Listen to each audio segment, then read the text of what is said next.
I've been using my Samsung Galaxy Z Flip 5 for over a month now, and this is my first folding phone. I finally hopped into the Fold for one main reason above all. I wanted something to lessen my doom scrolling. Did this phone achieve my goal? Let's find out. The Z Flip 5 has some, let's say, interesting specs behind it. The internal display is 6.7 inches, 2640 by 1080 resolution, 120 Hz, the same as the Z Flip 4, the previous generation. Inside is the Qualcomm Snapdragon 8 Gen 2 chip, which is a pretty great chip. We'll get more into that in a bit. 8 gigabytes of RAM, 256 or 512 gigs of internal storage. I would have preferred 12 gigs of RAM, but so far the 8 gigabytes is doing just fine. If you're wondering, my personal model is the 256 gig internal storage. The main camera and the ultra wide are both 12 megapixels and they're below average. Definitely leave a lot to be desired, but currently you're just not going to get the best cameras in foldables. This goes double for the fuzzy internal camera, but thankfully you can use the external cameras to take selfies. The battery is 3700 milliamp hours, same as last year, but that might not be as bad as it sounds. More on that in a bit. Gorilla Glass Victus 2 on the external of the phone, and an IPX8 water resistance. That means you can splash the phone, but there's no official dust resistance whatsoever. We're seeing a lot of similarities between the previous generation and this one, so what's different? I'll give you a guess.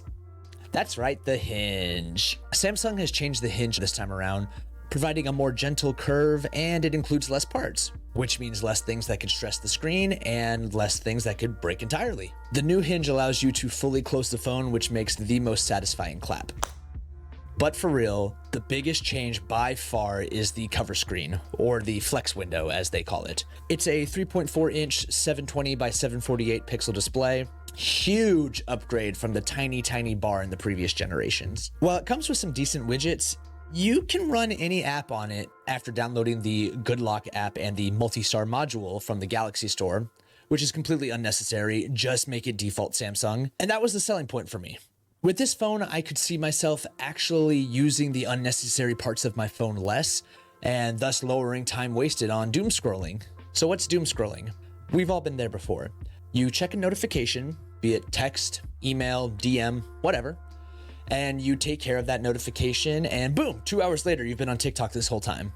But if the unimportant apps are blocked by this barrier of opening the phone, you can address that important notification and not get sucked into the black hole of social media or gaming or, whatever your vice might be. That's the one main thing I wanted with this phone. It had a lot more pros and cons as well. And let's start with the cons to get the bad out of the way. For starters, I previously mentioned having to download the Good Lock app and that multi-star module to get full access to your cover display, and that's just absolutely ridiculous. Samsung, it's 2023, why is this not default? And like previously mentioned, the cameras. This is currently to be expected with any foldable you might have. The cameras just will not be the nicest. And don't get me started on that terrible selfie camera. Here's a quick sample you get with the selfie camera along with the unprocessed audio.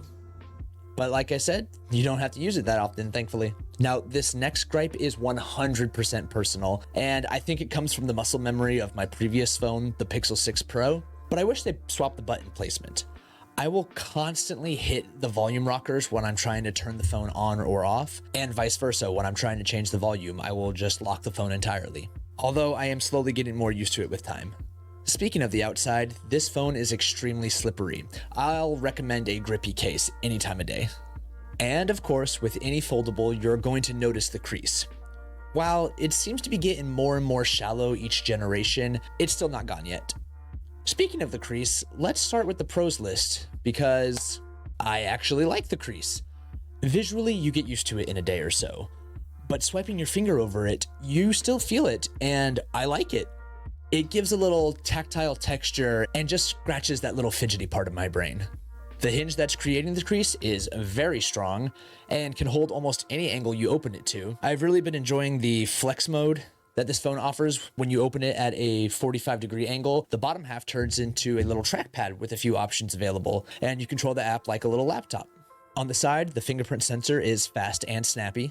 Samsung is really good with their software, even if they make you jump through a bunch of hoops just to get the most out of it. What makes this software so smooth is the new Snapdragon 8 Gen 2 chip. This chip is great. very well optimized, which gives this phone amazing battery life. I was seriously concerned about losing over 1300 milliamp hours going from the Pixel 6 Pro to this, but those were quickly squashed. I get enough battery life out of my Flip 5 for day-to-day usage, and on days where I know I'll have access to a wireless charger, like at my desk, I'll turn on that 85% battery saving mode. Using the Flip 5 daily has felt very different than your standard candy bar phone. I have immediate access to the things I need without sacrificing access to the things I want. It's fast, the inside and outside screens look gorgeous, and it's just plain fun.